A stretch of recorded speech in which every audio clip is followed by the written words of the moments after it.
আসসালামু আলাইকুম রহমতুল্লাহ বরকাত। বিসমিল্লাহির রহমানির রহিম। আলহামদুলিল্লাহ ওয়াসসালাতু ওয়াসসালামু আলা রাসূলিল্লাহ ওয়া আলা আলিহি ওয়া সাহবিহি ওয়া মান ওয়ালা, আম্মা বাদ। ফাউযু বিল্লাহি মিনাশ শাইতানির রাজিম। আম লাম ইউনাব্বা বিমা ফি সুহফি মূসা ওয়া ইব্রাহিম আল্লাযী ওয়াফফা আল্লা তাজিরু ওয়াজিরাতুন উযরা উখরা ওয়া আন লাইসা লিল ইনসানি ইল্লা মা সাআ ওয়া আন্না সা'য়াহু সাওফা ইউরা সুম্মা ইউজজাহুল জাযাআল আওফা। সম্মানিত ভাতৃমণ্ডলী, আল্লাহ পাক রব্বুল আলমিনের যাবতীয় প্রশংসা যে আল্লাহ পাক রব্বুল আলমিন একজনের বোঝা আর একজনের উপরে চাপান না।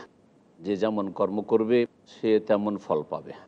সালাত এবং সালাম নাজিল হোক প্রিয় নবী মুহাম্মদুর রাসূলুল্লাহ সাল্লাল্লাহু আলাইহি সাল্লামের উপর, যাকে আল্লাহ পাক রব্বুল আলমিন সত্য দিন নিয়ে প্রেরণ করেছিলেন। আমাদের তাফসির হবে সূরা নাজমের আয়াত নম্বর 37 থেকে। আল্লাহ পাক রব্বুল আলমিন আয়াত নম্বর 36 ইরশাদ করছেন, আমলাম ইউনাব্বা বিমা ফি সুহফি মূসা। নাকি এই লোকদেরকে, যেই লোকদের কথা এর আগে আল্লাহ পাক উল্লেখ করেছেন আগের আয়াতগুলিতে, যে আল্লাহর কথা, আল্লাহ রসুলের কথা, দিনের কথা শুনলে মুখ ফিরিয়ে নেই, আর অল্প দিয়ে মনে করে যথেষ্ট, আর বেশি দিলে অভাবী হয়ে যাব, আর এই রকম ধারণা। এই জন্যই যে তাহলে কি সে অদৃশ্য জানে, তার ভবিষ্যৎ সম্পর্কে জানে যে দান খায়রাত করলে অভাবী হয়ে যাবে? না, দান খায়রাত করলে কোনো মানুষ অভাবী হয় না। আল্লাহর সন্তুষ্টির কাজে খরচ করলে, বাপ মাকে দিলে, বিশেষ করে নাবালক ভাই বোনদেরকে মানুষ করলে, আর যারা বড় হয়েছে তারাও যদি অভাবী থাকে, তাদের প্রয়োজন থাকে, আত্মীয়তার সম্পর্ক মজবুত করার জন্য দেওয়া, এটা নবী করিম সাল্লাল্লাহু আলাইহি সাল্লামের আদর্শ, আম্বিয়া রসুলগণের আদর্শ। তো নেকির কাজে এইরকমই দিনের খেদমত অনেক সময় ফরজ। দিনের খেদমতের জন্য অর্থ ব্যয় করা অনেক সময় ফরজ দাওয়ার কাজে। তো এইসব ক্ষেত্রে ব্যয় করে কেউ যেন এই আশঙ্কা না করে যে বেশি ব্যয় করলে অভাব হয়ে যাবে, কমে যাবে। না, কমে না। নবী করিম সাল্লাল্লাহু আলাইহি ওয়াসাল্লাম বলছেন, মা নাকাসাত সাদাকাতু মিন মাল। সাদকা করলে কোনো ধন সম্পদ কমে যায় না। নিশ্চয়তা দান করেছে রাসূলুল্লাহ সাল্লাল্লাহু আলাইহি ওয়াসাল্লাম, সাদকা করলে কারো ধন সম্পদ কমে যায় না। বিভিন্ন রকমের বিপদ আপদ থেকে, বালা মুসিবত থেকে আল্লাহ পাক রক্ষা করেন, যেটা আভ্যন্তরীণ বরকত। হয়তো এই দান খেরাতের মাধ্যমে অনেক ব্যাধি থেকে সে বেঁচে আছে, তার পরিবারের সদস্যরা বেঁচে আছে। চুরি ডাকাতি থেকে, তার ধন সম্পদ নষ্ট হওয়া থেকে আল্লাহ পাক তার হেফাজত করছেন এবং তাকে আল্লাহ পাক সুস্থ রেখেছেন, ইত্যাদি ইত্যাদি বিভিন্ন দিক থেকে আল্লাহ পাক হয়তো তার এই দান খেরাত এবং সাহায্য সহযোগিতা আর আত্মীয়তার সম্পর্ককে সুন্দর করার জন্য আল্লাহ পাকের এইসব বরকত নেমে এসছে। যেমন সহিহ হাদিস দ্বারা এর ফজিলত রয়েছে প্রমাণিত। আল্লাহ পাক বলছেন যে আমলাম ইউনাব্বা বিমা ফি সুহফি মূসা, তাদেরকে কি জানিয়ে দেওয়া হয়নি মূসা আলাইহিস সালামের ওপর যে গ্রন্থ নাজিল হয়েছিল তাওরাত, তাতে যা রয়েছে। সোহফ সাহিফাতুনের বহুবচন। সাহিফা পুস্তক বা পুস্তিকাকে বলা হয়, আর সোহফ একাধিক পুস্তিকা, ছোট ছোট কিতাবকে পুস্তিকা বলা হয়। আর তাওরাত যেহেতু বড় কিতাব একটি আল্লাহ পাকের, সেজন্য তাকে সোহফ বলা হয়েছে। এই সম্পর্কে কি জানানো হয়নি? তাতেও তো এই ভালো কথাগুলি রয়েছে, এগুলি প্রাচীন আদর্শ। ওয়া ইব্রাহিম আল্লাযী ওয়াফা, আর ইব্রাহিম আলাইহিস সালামের সহিফা সম্পর্কে জানানো হয়নি? সোহফে ইব্রাহিম আল্লাহ সূরা আলাতে উল্লেখ করেছেন। এর দ্বারা বোঝা যায় যে ইব্রাহিম আলাইহিস সালামের ওপরও পুস্তক নাযিল হয়েছে, যার নাম আমরা জানি না, আল্লাহ জানাননি। যিনি আল্লাহ পাক রব্বুল আলমিনের পক্ষ থেকে যা দায়িত্ব দেওয়া হয়েছিল তা পুরোপুরি পালন করেছিলেন। আল্লাযী ওয়াফা, যিনি তার ওপর দায়িত্ব যে অর্পণ করা হয়েছিল আল্লাহর তরফ থেকে তা পূরণ করেছিলেন। আল্লাহর ওয়াদা পূরণ করেছেন। আল্লাহ পাক যা নির্দেশ দিয়েছেন পূরণ করেছেন। আল্লাহ পাক ইব্রাহিম আলাইহিস সালাম এই জন্য কোরআনে কারিমে অনেক প্রশংসা করেছেন। ওয়া আন লাইসা লিল ইনসানি ইল্লা মা সা। তার আগের আয়াতে আল্লাহ পাক বলছেন যে ইব্রাহিম আলাইহিস সালাম যিনি ওয়াদা পূরণ করেছেন, আল্লাহ পাকের যিনি পূর্ণ দায়িত্ব পালন করেছেন। আর ইব্রাহিমের সহিফাতে আর মূসা আলাইহিস সালামের সহিফাতে আর কোরআনে কারিমেও রয়েছে এই বিষয়টি, আল্লাহ তাজিরু ওয়াজিরাতুন উযরা উখরা, যে কোনো ব্যক্তি অন্যের বোঝা উঠাবে না। আল্লাহ তাজিরু ওয়াজিরা নাফসুন ওয়াজিরা, ওয়াজিরা মানে যে বোঝা বহন করে। তো কোনো বোঝা বহনকারী অন্যের বোঝা উঠাবেন না। আপনি আপনার বোঝা উঠাবেন, আমি আমার বোঝা উঠাবো। এই আয়াতের অর্থ অত্যন্ত ব্যাপক। পাপের বোঝা, অন্যায়ের বোঝা, শিরক কুফরির বোঝা, যে কোনো এই রকমের পাপের বোঝা রয়েছে। পাপের বোঝা, আপনার পাপের বোঝা আপনাকে উঠাইতে হবে। আপনার পাপের বোঝা অন্য কেউ উঠাবে না। আপনার বাপও উঠাবে না, মাও উঠাবে না, আপনার ছেলে মেয়ে উঠাবে না। হ্যাঁ, বাপ মা যদি দায়িত্বহীনতার পরিচয় দিয়ে থাকে, বাপ মা আল্লাহ সম্পর্কে জ্ঞানই দিল না বাল্য অবস্থায়, পরকাল সম্পর্কে কোনো জ্ঞানই দিল না, তাওহীদ শিরকের শিক্ষাই দিল না, পেট পূজারি ছিল, দুনিয়ায় শুধু শিখিয়েছে, তাহলে অবশ্যই জবাব দিতে হবে। ছেলের কারণে নয়, ছেলের পাপের কারণে নয়, ছেলেকে যে লালন পালন করার ক্ষেত্রে তার ফরজ দায়িত্ব ছিল যে তাকে আল্লাহর সাথে পরিচয় করিয়ে দেবে, আল্লাহর দিন তাকে জানিয়ে দেবে, আল্লাহ পাকে রসুলের সাথে তার পরিচয় করিয়ে দিবে, তা করায়নি। তাহলে ফরজ দায়িত্ব যেহেতু পালন করেনি বাপ মা, সেই জন্য তাদের ওপর শাস্তি হবে নিজের পাপের কারণে। কিন্তু ছেলের বোঝা উঠাবে না। ছেলের বোঝা হ্যাঁ ওই ভাগটা উঠাবে, গোমরাহ যেহেতু হয়েছে না শিক্ষা দেওয়ার কারণে, সেই জন্য একটা ভাগ করে যারা পাপের রাস্তায় কাউকে ঠেলে দেয় একটা ভাগ করে পাপ যেতে থাকবে, আর যারা নেকির রাস্তায় কাউকে নিয়ে যায় তো একটা ভাগ করে নেকি পেতে থাকবে। এই অর্থেও বাপ মা ছেলে মেয়েদের গুনাহ উঠাইতে পারে। কিন্তু যদি বাল্যজীবনে সত্যিকার মুসলিম মমিন আল্লাহ ভীরু বানাবার চেষ্টা করেছে, আল্লাহর দিন সম্পর্কে শিক্ষা দিয়েছে, আর তারপরে সাবালক হওয়ার পরে বাপের কথা অমান্য করলো, মায়ের কথা অমান্য করলো, তখন আল্লাহ তাজির ওয়াজিরাতু বিজরা উখরা, কেউ কারো বোঝা উঠাবে না। বোঝা যেমন উঠাবে না এই গুনার ক্ষেত্রে, ঠিক তেমনি অপরাধের ক্ষেত্রে, দুনিয়ায় কোনো দণ্ডবিধানের ক্ষেত্রে, শাস্তির ক্ষেত্রে বোঝা উঠাবে না। চুরি করলো আপনার ভাই আর আপনাকে ধরে নিয়ে চলে গেল, এটা ইসলাম নয়। অন্যায় কাজ করলো ছেলে আর বাপকে আসামি করে বসলো, গোটা বংশকে আসামি করে দিল, এটা কোনো মুসলিম করতে পারেন, আল্লাহ হারাম করেছেন। আল্লাহ তাজির ওয়াজিরাতু বিজরা উখরা, কোনো ব্যক্তি কারো বোঝা উঠাবে না। ছেলে করলো, আমি তো করিনি, তার মা তো করেনি, তার ভাই তো করেনি, বাপে করেছে, ছেলে কি করেছে, ছেলে তো করেনি, গোটা বংশকে শাস্তি দিয়ে ফেললেন। আল্লাহর কাছে জবাবদেহি করতে হবে। যারা এই কাজ করবে, যারা এই রকমের কেসে, যারা নির্দোষী মানুষ কিন্তু দোষীর আত্মীয়তার কারণেই শুধু জড়িয়ে দিল অথবা তাদেরকে শাস্তি দিল, জুলম অত্যাচার করলো, তাদেরকে জবাবদেহি করতে হবে। ওয়ান লাইসা লিল ইনসানি ইল্লা মা সা, আর আরও এই কথা রয়েছে, এগুলি কথা আল্লাহ পাকের আগের কিতাবাদিত রয়েছে। কি রয়েছে? যে ওয়ান লাইসা লিল ইনসানি ইল্লা মা সা, মানুষের জন্য আর কিছুই নেই, একমাত্র তাই মানুষ পাবে মা সা, যার জন্য সে প্রচেষ্টা চালাবে। মানুষ তার চেষ্টা সাধনেরই ফল পাবে। তাহলে আপনাকে আমাকে চেষ্টা করতে হবে। ভালো চেষ্টা যদি করেন আপনি, তাহলে ভালো ফল পাবেন। আর আপনি কর্মহীন হয়ে বসে থাকবেন, দুনিয়ার ক্ষেত্রে আপনি কাজকর্ম করবেন না, না ব্যবসা, না চাকরি, না রিজিকের সন্ধান, আর বলবেন ভালো খেতেও কখনো দেবেন। দুনিয়ার ক্ষেত্রে এই আয়াতের অর্থ সামিল হতে পারে যে মানুষ যেমন মেহনত করবে তেমন ফল পাবে। আর দিনের ক্ষেত্রেও, ইমানের ক্ষেত্রে, আমলের ক্ষেত্রেও মানুষ যে যতটা চেষ্টা করবে তার চেষ্টা হিসাবেই তার ফল শীঘ্রই পাবে। চেষ্টা যেমন হবে তেমন।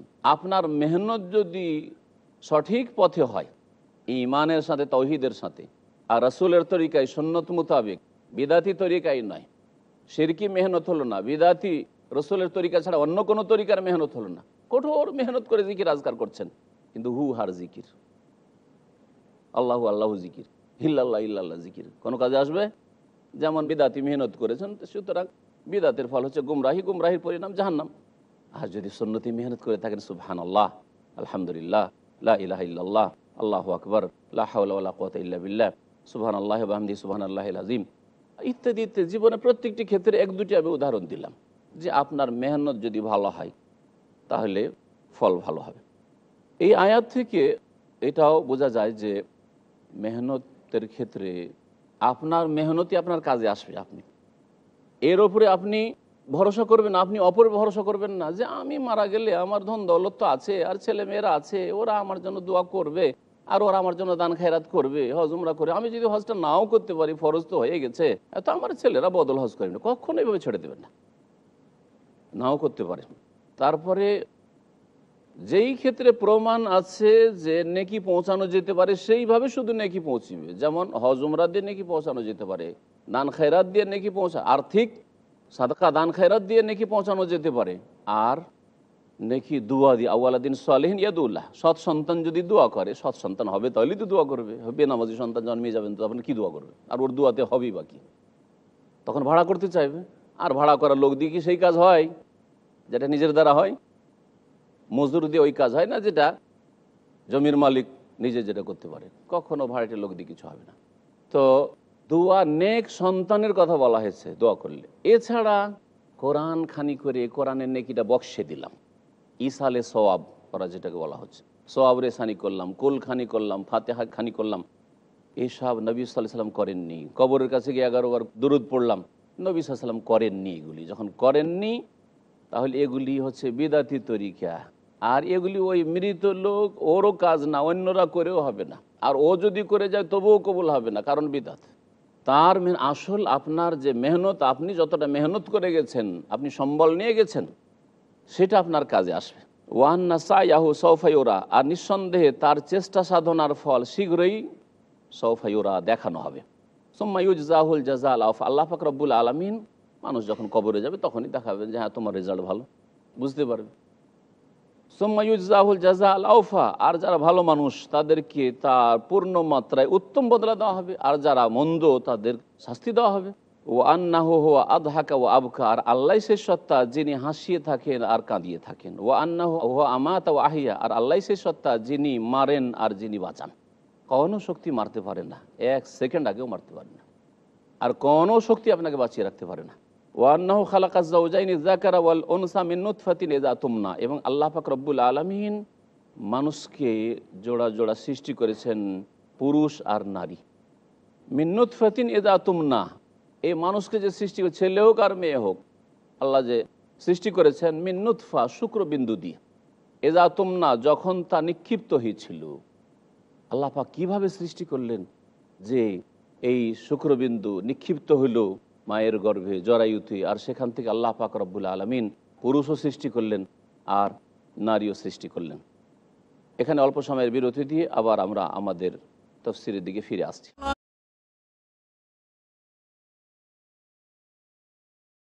সম্মানিত ভাতৃমণ্ডলী, ফিরে আসা আমাদের তাফসীরের দিকে।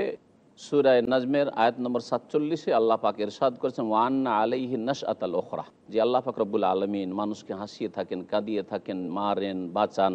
আর যিনি সৃষ্টি করেছেন নারী পুরুষ শুক্রবিন্দু থেকে, যে আল্লাহ শুক্রবিন্দু থেকে মানুষকে সৃষ্টি করতে পারেন, আর কত দুর্বল আর কত তুচ্ছ পানি ছিল, সে আল্লাহ পাক রব্বুল আলামিন কি দ্বিতীয়বার সৃষ্টি করতে সক্ষম নন?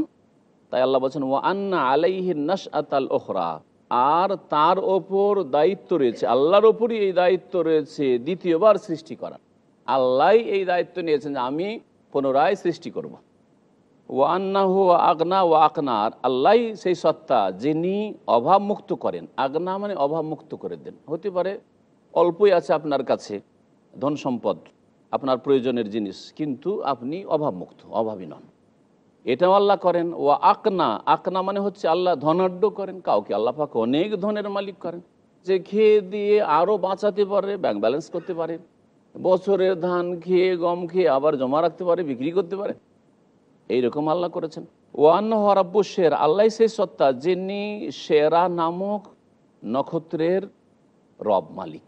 আল্লাহ পাক সব তারকারই মালিক, সব কিছুরই মালিক, আর সব কিছুর সৃষ্টিকর্তা। তো বিশেষ করে শেরা, বিশেষ একটি তারকা কেন উল্লেখ করলেন? এই জন্য যে এই শেরা নামক তারকাটির কিছু জাহিলিয়াতের আরব মুশরিক গোত্ররা পূজা করত। তাহলে সেই যুগে তারকা নক্ষত্রের পূজা ছিল। এজন্য বৃষ্টি হলে আরব মুশরিকদের অনেকে বলতো মোতের নাবে নয় কাজা কাজা, অমুক নক্ষত্র যে আকাশে দেখা গেছে আর এই মৌসুম এসছে, সেই জন্য এই নক্ষত্র বৃষ্টি দিয়েছে। ওয়ান্নাহু আহলাকা আদানিল উলা, আর আল্লাহ সেই সত্তা যিনি প্রাচীন আদ জাতিকে ধ্বংস করেছেন। আদের সাথে আর উলা গুণবাচক একটি শব্দ লাগিয়েছেন, এই জন্য যে কেউ কেউ বলেছেন যে পরেও আরেকটি জাতি ছিল যাদের নাম আদ ছিল। প্রাচীন যুগের আদ জাতিকে আল্লাহ পাক রব্বুল আলামিন ধ্বংস করেছেন, যে আদ জাতির নবী হুদ আলাইহিস সালাম ছিলেন।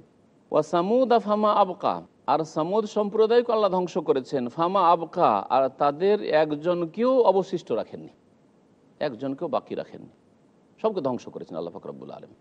এদেরকে ধ্বংস করেছিলেন বিকট শব্দের আযাব দিয়ে আর ভূমিকম্পের আযাব দিয়ে। ওয়া কওমা নূহিম মিন ক্বাবলু, আর এদের পূর্বে আদ জাতির পূর্বে আর সামুদ জাতির পূর্বে নূহ আলাইহিস সালামের জাতিকে আল্লাহ পাক মহাবন্যা দিয়ে ধ্বংস করেছেন। ইন্নাহুম কানুহুম আযলামা ওয়া আতগা, কারণ এই সব লোকেরা কেন ধ্বংস করলেন আল্লাহ পাক রব্বুল আলামিন? এই জন্য ধ্বংস করলেন যে এরা বড় জালেম ছিল আর বড়ই সীমালঙ্ঘনকারী ছিল। এমনিতে আল্লাহ পাক কোনো জাতিকে ধ্বংস করেন না, তবে জালেম জাতির মাঝে যদি বসবাস করেন আর একাকার হয়ে যান, তাদের সাথে ওই রকমই মিশে যান যেমন ভালো মানুষদের সাথে আপনার সম্পর্ক, তেমনই ওই রকম জালেমদের সাথে সম্পর্ক, তাহলে আল্লাহ পাকের আযাব সবাইকে শামিল হবে। এজা কাসুরাল খাবাসু, যখন পাপাচার খুব বেশি বেড়ে যাবে, পাপ যখন অন্যায় মাথা চাড়া দেবে, অন্যায় শক্তিশালী আর হক সত্য দুর্বল। ভালো কাজ দেখতে পাওয়া যায় না, আর মন্দ কাজ খোলাখুলি হচ্ছে, প্রকাশ্যে হচ্ছে। তখন আল্লাহ পাকের আযাব নেমে আসে যে কোনো জাতির ওপর। আল্লাহ পাক রব্বুল আলামিন তাহলে এই আয়াতে বলেছেন নূহ আলাইহিস সালামের জাতি আদ সামুদের আগে এসেছে, নূহ আলাইহিস সালামের যুগের পরে আদ সামুদের যুগ। আর এই আদ সামুদ এই দুই জাতি আরব দেশে এদের বাসস্থান ছিল। সামুদ এর এলাকা ছিল তাবুক এলাকা, যাকে আল ওলা মাদায়েনে সলে বলা হয় আজকাল। আর এই আদ সম্প্রদায়ের এলাকা ছিল ইয়ামান, সৌদি আরব আর ওমানের বর্ডার এলাকায়, যেটাকে এমটি কোয়ার্টার বলা হয়। একেবারে জনশূন্য রয়েছে, শুধু মরুভূমি আর বসবাসযোগ্য না। এরই একটা অংশে এসব জাতি বসবাস করতো, যাদেরকে আল্লাহ পাক ধ্বংস করেছেন। ওয়াল মুতাফিকাত আহওয়া, আর উল্টে দেওয়া বস্তি, যেই বস্তিকে উল্টে দেওয়া হয়েছিল আল্লাহর আযাবে। আহওয়া, আল্লাহ পাক রব্বুল আলামিন তাদেরকে, তাদের আবাসভূমিকে উল্টিয়ে নিক্ষেপ করেছিল। আহওয়া, আল্লাহ পাক উঠিয়ে নিয়ে, আল্লাহ পাকের ফেরেশতা জিবরাইল আলাইহিস সালাম এই সাদ্দুমের এক লূত আলাইহিস সালাম এলাকাকে, পুরো জমিনকে উঠিয়ে নিয়ে আল্লাহ পাক উল্টে পাল্টে ধ্বংস করেছিলেন এই ফেরেশতাকে দিয়ে। ফাগাশাহা মা গাশা, সুতরাং তাদেরকে আচ্ছন্ন করেছিল যা আচ্ছন্ন করার, অর্থাৎ আল্লাহ পাকের আযাব তাদেরকে ঘিরেছিল। আর ওপর থেকে বৃষ্টিও বর্ষণ হয়েছিল আল্লাহ পাকের আযাবের, পাথরের। ফাবিআইয়ি আলাই রব্বিকা তাতামারা, সুতরাং হে নবী মুহাম্মদ সাল্লাল্লাহু আলাইহি সাল্লাম, তোমার প্রতিপালকের কোন নিয়ামত সম্পর্কে তোমরা সন্দেহ করবে বা তোমরা মতবিরোধ করবে। তাতামারা মানে মতবিরোধ করা হয়, ঝগড়া বিবাদ করা হয়।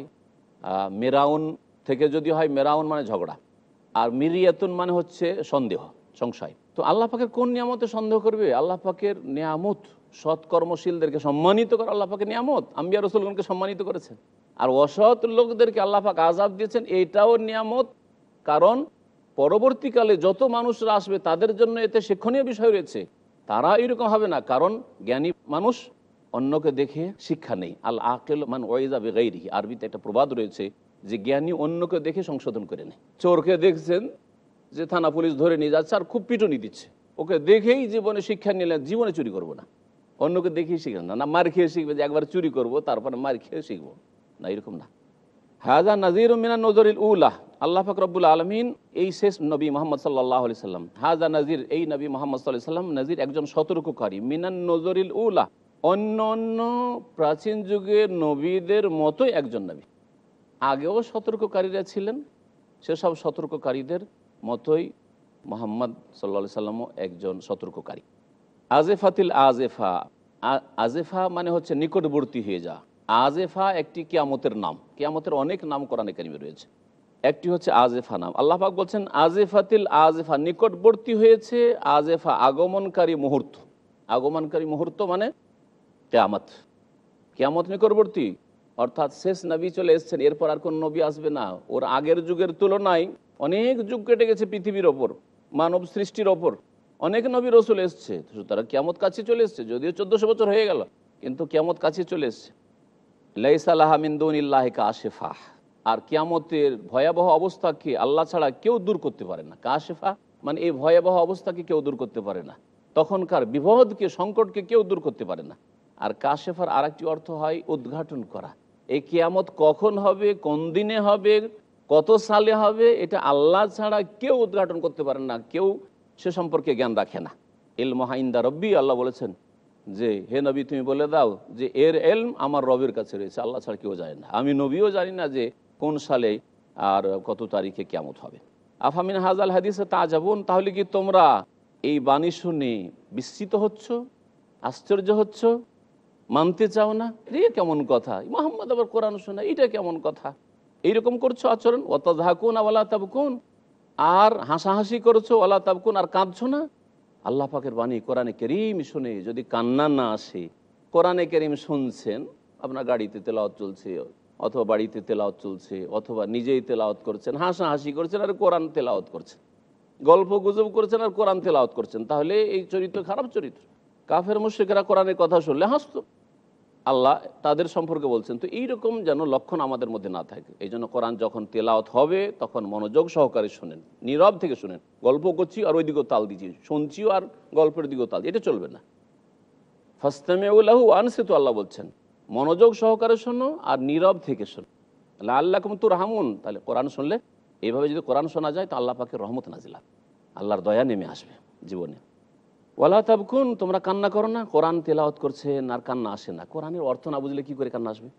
আরবরা রমজান মাসের তারাবিতে যদি মক্কাতুল মুকাররমা বা মদিনায় কখনো নামাজ পড়েন, দেখবেন যে কত লোক যে মসজিদে হারামে বা মসজিদে নবীতে কান্না করছে এই তারাবির তেলাওয়াত শুনে। কিন্তু আমাদের দেশে কখনো কান্না নেই, কারণ বুঝে না।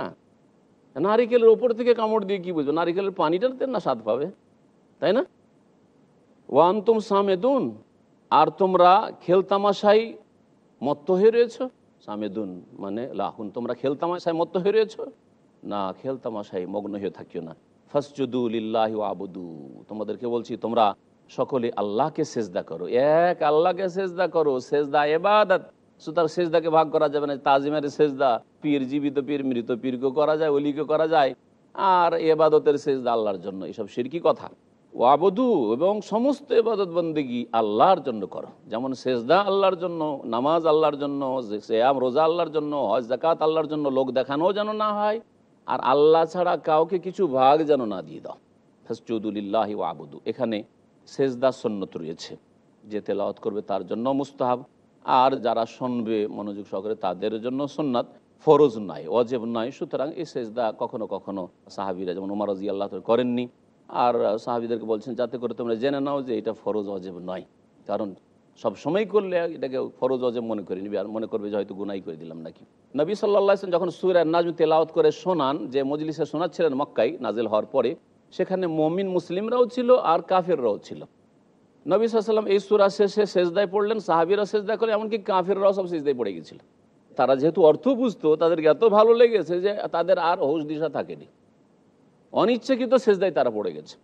একজন উমাইয়া বিন খালাফ নামক এক বেয়াদব ছিল, সে বলছে না, আমি কপাল মাটিতে রাখতে পারবো না, মাটিতে কপাল রাখতে পারবো না আমি। এত সুন্দর জায়গা, আর সবচেয়ে শ্রেষ্ঠ জায়গা, শ্রেষ্ঠ অঙ্গ হচ্ছে মাথা, কপাল, এটা রাখা যাবে না। এক মুষ্টি মাটিটা উঠিয়ে কপালে ঠেকিয়েছিল, বলছে এটাই আমার সেজদা। আল্লাহ পাক ওই জন্য ওকে হেদায়েত করেনি। ওই যেই লোকেরা সেজদা করেছেন অনেকে হেদায়েত হয়েছে, ইমানের ইসলামের তৌফিক পেয়েছে, কিন্তু ওকে হেদায়েত করেনি। তাহলে আপনার অন্তরে যদি অহংকার থাকে, আল্লাহ কখনো হেদায়েত করবেন না। আজকাল কিছু শিক্ষা দীক্ষা বেশি হয়ে গেলে মুসলিম সমাজে, বড় কিছু বৈজ্ঞানিক হয়ে গেছে, ইঞ্জিনিয়ার হয়ে গেছে, স্পেশালিস্ট হয়ে গেছে, কনসালটেন্ট হয়ে গেছে, বড় কিছু একটা হয়ে গেছে, প্রফেসর হয়ে গেছে একেবারে। আর তখন মনে করে নামাজ পড়া এটা ছোট কাজ, নামাজ পড়া কাজ এটা হুজুরদের কাজ, এটা হচ্ছে মৌলভী সাহেবদের কাজ, এটা আমার কাজ, মন্ত্রী মিনিস্টার একজন মুসলিম। আরে নামাজ, নামাজ পড়া এ তো মোল্লার দৌড় মসজিদ, ওদের কাজ। আর আমার মতো এই লোক, হ্যাঁ আমি এত পাওয়ারে রয়েছি, আর আমি কপাল রাখবো এতে, কপাল রাখবো জমিনে, এগুলি কুফরি, আরব কাফেরদের চরিত্র, এই উমাইয়া বিন খালাফের চরিত্র। আল্লাহ পাক যেন হেদায়েত দান করেন, এবং আমাদের অন্তর থেকে আল্লাহ পাক রব্বুল আলামিন অহংকারকে, অহমিকাকে যেন দূর করে দেন। ওয়া সাল্লাল্লাহু আলা নবিয়িনা মুহাম্মদ ওয়া আলা আলিহি ওয়া সাহবিহি আজমাইন।